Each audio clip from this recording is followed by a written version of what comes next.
S, top story updates ಏನಿದೆ, ಅಜ್ಜ ದುಡ್ದಿಟ್ಟಿದ್ದು ಹೌದು. ಇಂಥ ಒಂದು ಯೋಚನೆ, ಕಳ್ಳ ಯೋಚನೆ, ಕ್ರಿಮಿನಲ್ ಯೋಚನೆ ಯಾಕ್ರಿ ಬಂತು ಅನ್ನೋದು ನಮ್ಮೆಲ್ಲರ ಪ್ರಶ್ನೆ ಆಗಿದೆ. 20 ಗುಂಟೆ ಜಮೀನು ವಿಭಜನೆ ಆದರೆ ಸರ್ಕಾರದ ಪಾಲು ಎಷ್ಟು ಗೊತ್ತೇನೋ? 45%. ಪೂರ್ವಜರ ಆಸ್ತಿ ಪಾಲಿಗೆ ನಿಂತವರಿಗೆ ಡಿಕೆ ಸರ್ಕಾರದ ಶಾಕ್. ಹೊಸ ಲ್ಯಾಂಡ್ ಕಾನೂನು ತರೋಕೆ ಹೊರಟಿದೆ ಡಿಕೆ ಸರ್ಕಾರ. ಆದರೆ ಒಪ್ತೀವ? ಚಾನ್ಸೇ ಇಲ್ಲ, ನೋ ವೇ. ಕರ್ನಾಟಕ ಪಟ್ಟಣ ಮತ್ತು ಗ್ರಾಮಾಂತರ ಯೋಜನೆಗೆ ತಿದ್ದುಪಡಿ ತರೋ ಯೋಜನೆಯನ್ನು ಹಮ್ಮಿಕೊಂಡಿದ್ದಾರೆ. ಜೂನ್ 4ರಂದು ಕರಡು ಅಧಿಸೂಚನೆಯನ್ನು ಹೊರಡಿಸಿದೆ. ಇದೇ ನೂತನ ಸರ್ಕಾರ, ಡಿಕೆ ಸರ್ಕಾರ. ರಿಯಲ್ ಎಸ್ಟೇಟ್ ಲಾಬಿಗೆ ಮಣಿತಾ ಡಿಕೆ ಶಿವಕುಮಾರ್ ಸರ್ಕಾರ. ಏನ್ರಿ ಡಿಕೆ ಶಿವಕುಮಾರ್ ಸೇನೆ ಅಂದ್ರೆ ಏನೇನೋ ಅಂದ್ಕೊಂಡಿದ್ವಿ. ಇದು ಮುಖ್ಯಮಂತ್ರಿ ಡಿಕೆ, ಮಾಜಿ ಮುಖ್ಯಮಂತ್ರಿ HDK, ಸಿದ್ದು, BSY ಬುಡಕ್ಕೂ ಬರುತ್ತಾ? ಈ ವಿಚಾರದಲ್ಲಿ ರಾಜಕಾರಣಿಗಳು ಸೇಫ್ ಆಗಿದ್ದಾರಾ, ಆಗಿಲ್ವಾ? GBA ವ್ಯಾಪ್ತಿಯಲ್ಲಿ ಟಾಪ್ ರಾಜಕಾರಣಿಗಳ ಆಸ್ತಿ ಎಷ್ಟೆಷ್ಟಿದೆ ಒಂದ್ಸಲಿ ಲೆಕ್ಕ ಹಾಕ್ಬರೋಣಲ್ವಾ?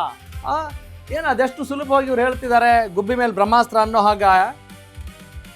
ಪಿತ್ರಾರ್ಜಿತ ಆಸ್ತಿಲಿ ಇವ್ರಿಗೆ ಪಾಲ್ ಬೇಕಂತೆ. ಏನು ಇವ್ರು ನಮ್ಗೆ ಆಸ್ತಿ ಮಾಡಿಕೊಟ್ಟಿದ್ದಾರಾ? ಇನ್ನು ನಮ್ಮ ಆಸ್ತಿಲಿ ಪಾಲ್ ಹೊಡಿತಾ ಇದ್ದಾರಲ್ರಿ, ಇದು ಎಂಥ ಸರ್ಕಾರ ರೀ ಅಂತ ಚೀತು ಅನ್ನುವಷ್ಟರ ಮಟ್ಟಿಗೆ ಇವತ್ತು ಈ ಸುದ್ದಿ ಚರ್ಚೆಗೆ ಗ್ರಾಸವಾಗಿದೆ. ಮತ್ತು ನಮಗೆ ಹೆಮ್ಮೆಯ ವಿಚಾರ, ಇದೇ ವಿಚಾರವನ್ನ ಮೊದಲು ಧ್ವನಿ ಎತ್ತಿದ್ದು, ಸುದ್ದಿ ಮಾಡಿದ್ದು one and only Ashwavega news team.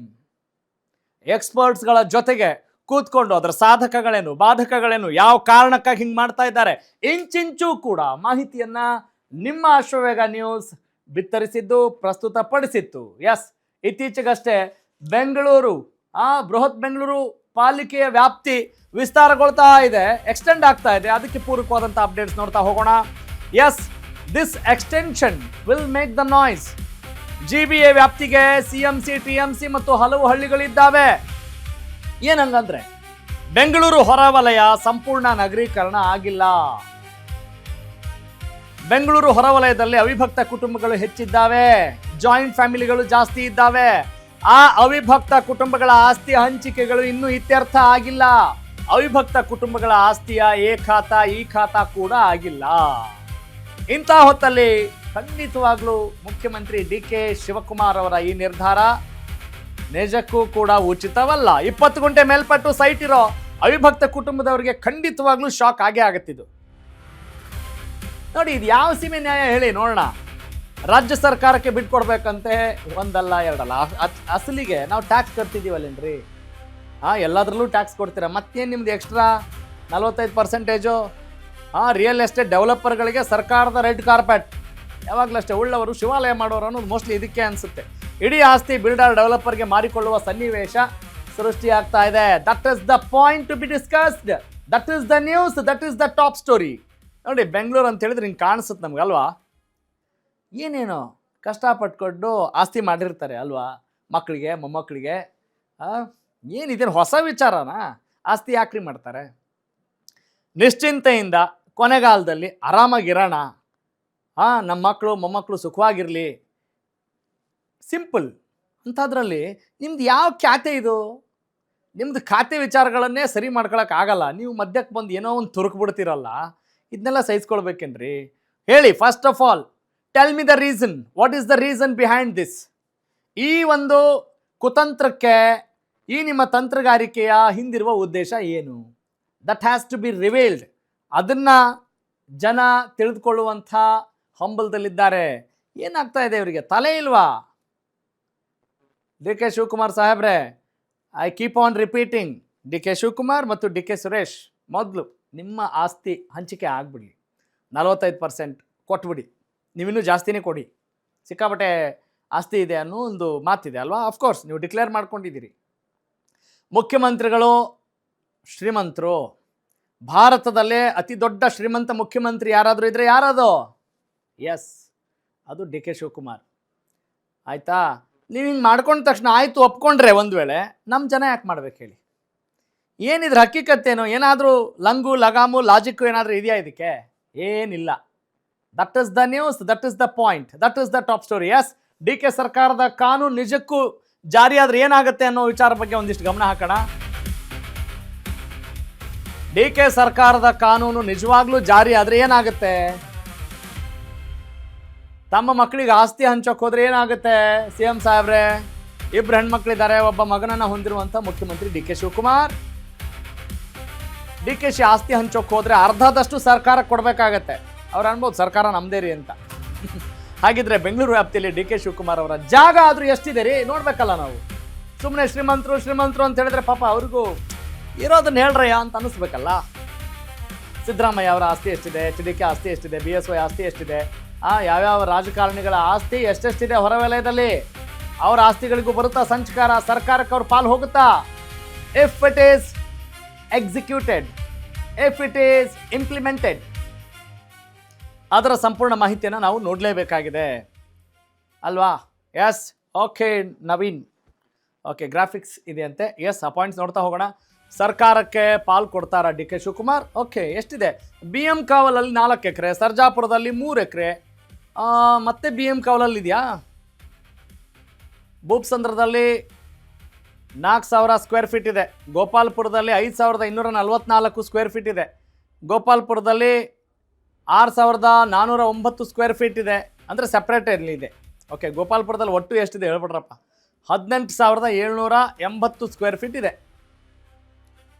Okay, ಸರ್ಕಾರಕ್ಕೆ ಪಾಲು ಕೊಡ್ತಾರಾ ಡಿ ಕೆ ಸಾಹೇಬರು? ಈಗ ಬಸವೇಶ್ವರ ನಗರದಲ್ಲಿ 10,000 ಸ್ಕ್ವೇರ್ ಫೀಟ್ ಇದೆ ಅಂತೆ. ಯಾರದು? ಮಾಜಿ ಮುಖ್ಯಮಂತ್ರಿ ಸಿದ್ದರಾಮಯ್ಯನವ್ರದ್ದು.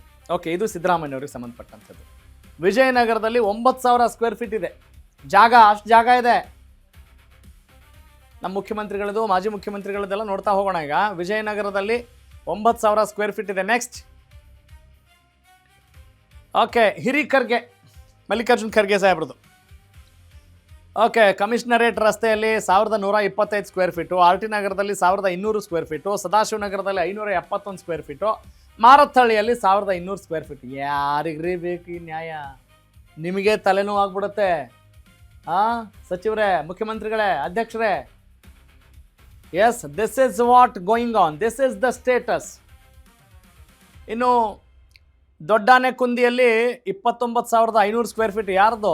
HD ಕುಮಾರಸ್ವಾಮಿ ಅವರು. ಪಾಲು ಕೊಡ್ತೀರಾ? ಜಯನಗರದಲ್ಲಿ 4,400 ಸ್ಕ್ವೇರ್ ಫೀಟು, JP ನಗರದಲ್ಲಿ 5,400 ಸ್ಕ್ವೇರ್ ಫೀಟು. ಹಿಂಗಿದ್ದಾವೆ. ಇದನ್ನೆಲ್ಲ ನೋಡಿದಾಗ ಇವರಂತೂ ಖ್ಯಾತೆ ತೆಗಿತಾರೆ ವಿರೋಧ ಪಕ್ಷದವರು. ಸ್ವಪಕ್ಷೀಯರು ತೆಗಿಬೇಕಲ್ಲ. ಸ್ವಪಕ್ಷೀಯರು ಪಾಪ ಒಳೊಳಗೆ ತೆಗಿತಾರೆ. ಮೇಲ್ನೋಟಕ್ಕೆ ತೆಗಿಯೋ ಕಷ್ಟ ಅಲ್ಲ, ಅವ್ರದ್ದೇ ಪಕ್ಷ, ಅವ್ರದ್ದೇ ಸರ್ಕಾರ ಅಲ್ವಾ?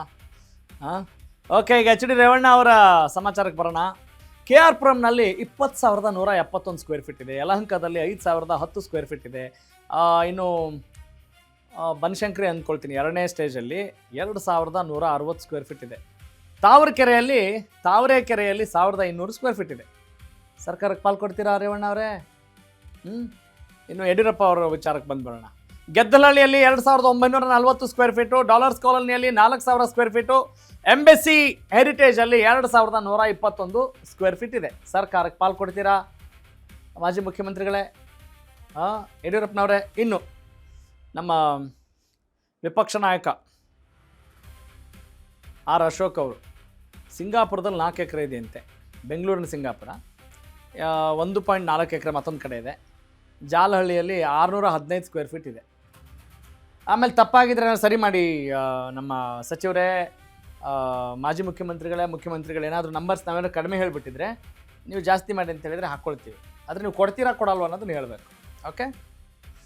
ಓಕೆ, ಉದಯ್ ಗರುಡಾಚಾರ್ ಅವರು ಜಯನಗರದಲ್ಲಿ 5,040 ಸ್ಕ್ವೇರ್ ಫೀಟು, JP ನಗರದಲ್ಲಿ 10,560 ಸ್ಕ್ವೇರ್ ಫೀಟು, ಬಸವನಗುಡಿಯಲ್ಲಿ 17,550 ಸ್ಕ್ವೇರ್ ಫೀಟ್ ಜಾಗವನ್ನು ಹೊಂದಿದ್ದಾರೆ ಉದಯ್ ಗರುಡಾಚಾರ್ ಸಾಹೇಬರು. ನೋಡಿ ಎಲ್ಲ ಹೆಂಗಿದ್ದಾರೆ ನಮ್ಮ ರಾಜಕಾರಣಿಗಳು, ಶಾಸಕರು, ಸಚಿವರು. ಇಷ್ಟಿಷ್ಟೆಲ್ಲ ಇದೆ. ಅಯ್ಯೋ, ನಮ್ಮ ಬೇರೆ ಜೀವನ ಸಾಗಿಸೋಕ್ಕೆ ಕಷ್ಟ ಇರೋರಿಗಿದ್ದೆಲ್ಲ ನೋಡಿದ್ರೆ ಹೆಂಗೆ ಅನ್ಸುತ್ತೆ ಹೇಳಿ? ಅಯ್ಯೋ ಬಿಡ್ರಿ, ನಮಗೆ ಜೀವನ ಆದರೆ ಸಾಕಾಗಿದೆ, ಇವರಿಗೆ ಅಷ್ಟು ಪರ್ಸೆಂಟೇಜು ಇಷ್ಟು ಪರ್ಸೆಂಟೇಜು, ಒಬ್ಬೊಬ್ರಿಗೆ ಒಂದೊಂದು ಚಿಂತೆ. ಓಕೆ, ಇದೇ ವಿಚಾರಕ್ಕೆ ಸಂಬಂಧಪಟ್ಟ ಹಾಗೆ ಪರಿಷತ್ ವಿಪಕ್ಷ ನಾಯಕ ಚಲವಾದಿ ನಾರಾಯಣ ಸ್ವಾಮಿ ನನ್ನ ಕಲೀಗ್ ಲಕ್ಷ್ಮೀ ಬಾಗಲಕೋಟೆ ಅವ್ರ ಜೊತೆ ಮಾತನಾಡಿದ್ದಾರೆ ಅಂದ್ಕೊಳ್ತೀನಿ. Yes, let's have a look.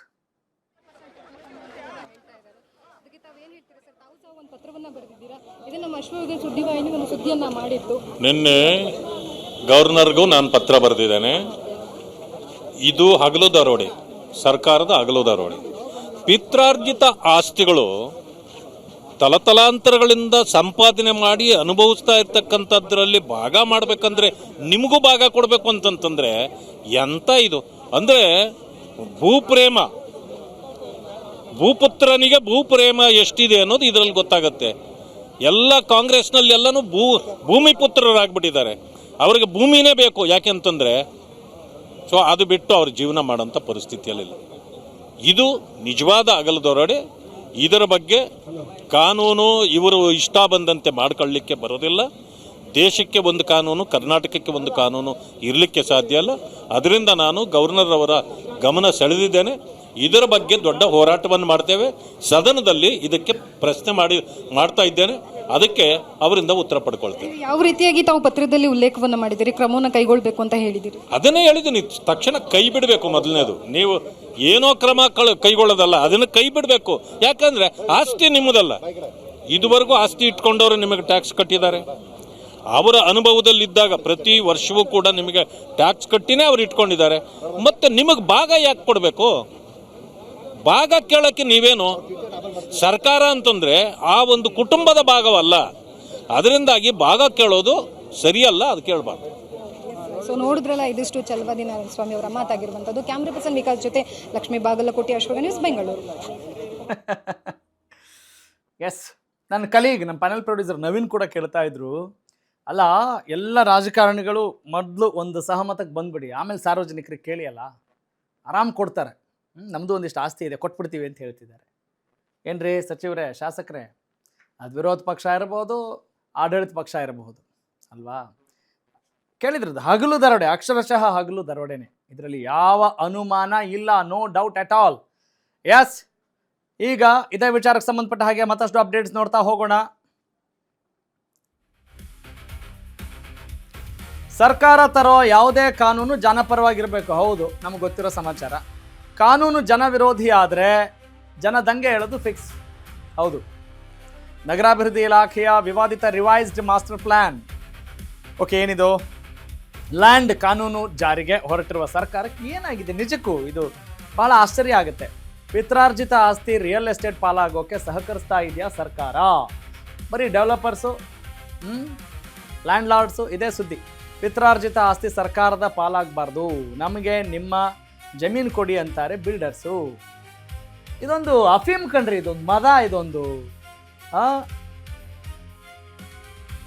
ಜಂಟಿ ಒಪ್ಪಂದ ಮಾಡ್ಕೊಳ್ಳಿ ಅಂತಿದ್ದಾರಂತೆ ಪ್ರಾಪರ್ಟಿ ಡೆವಲಪರ್ಸ್. ನೋಡಿ ಹೆಂಗಿದೆ ವಿಚಾರ.